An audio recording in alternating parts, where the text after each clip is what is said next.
Hello. Okay. Old school nostalgia comics.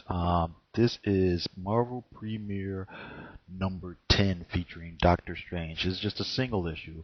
I'm picking this one for no other reason than pure sentiment.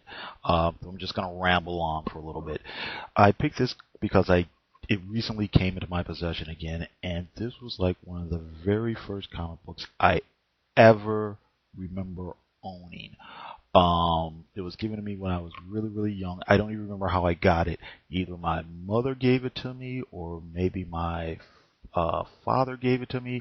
I remember getting it, and it didn't have a cover on it, and and I couldn't, like I said, I couldn't even read it really. I just used to look at the pictures all the time, and it was just weird and bizarre and trippy, and I didn't know what the heck was going on. There is, the heroes flying around through space, and there's an old man in it who looks like he's sick or dying. There's a monster with octopus things going on. There's a dude with his head on fire.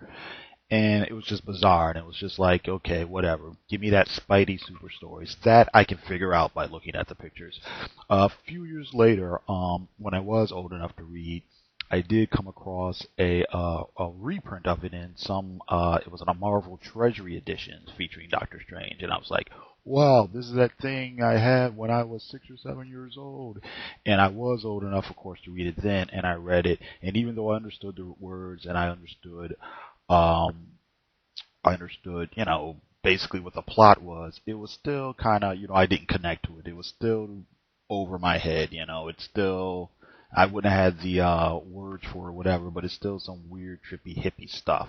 And like I said, I was into things like the FF, the Avengers, to my mind at that time, good solid drama was that issue of the Avengers where Ultron has kidnapped and brainwashed Hank Pym, and all the other Avengers are dead except for Iron Man and Wonder Man and Thor and the Black Panther, and there's a big fight, and Wonder Man is self-doubting himself, and this is an early shot of or early scene of Tony Stark playing hardball with somebody, and the Black Panther calls him out saying that was the kind of skeevy thing you did, and blah blah blah. Anyway, that was my ideal of good comics or a good comic book story or whatever.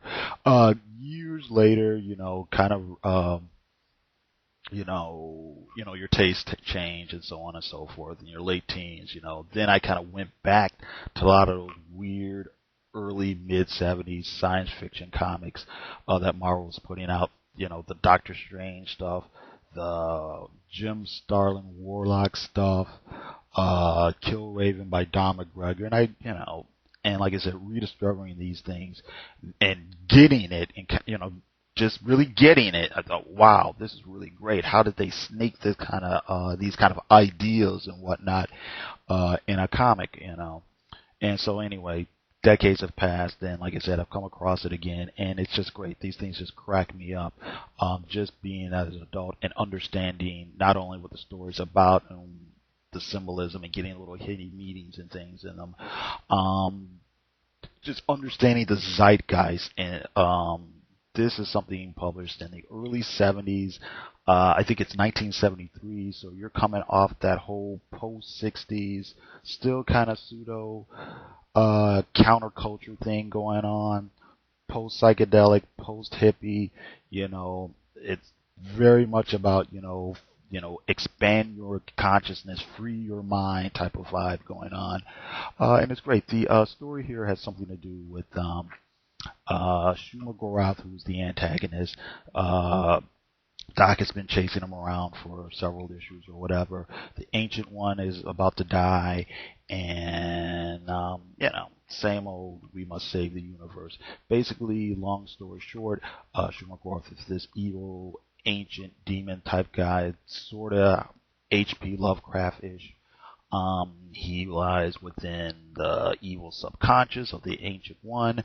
Doc has to go into the Ancient One's mind or his consciousness, and he has to defeat Shumagoroth there. And by shooting, the way he has to defeat Shumagoroth, he has to destroy the Ancient One's ego, which of course kills him.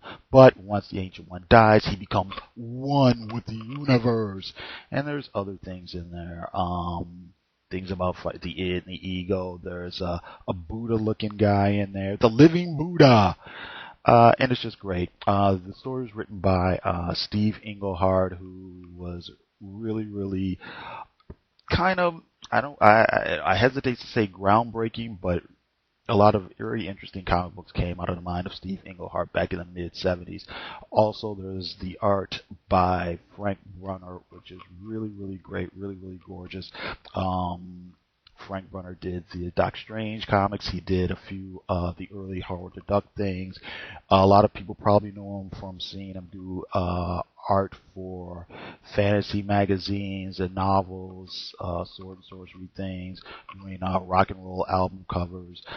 Frank Brunner is a legend. And that's just that.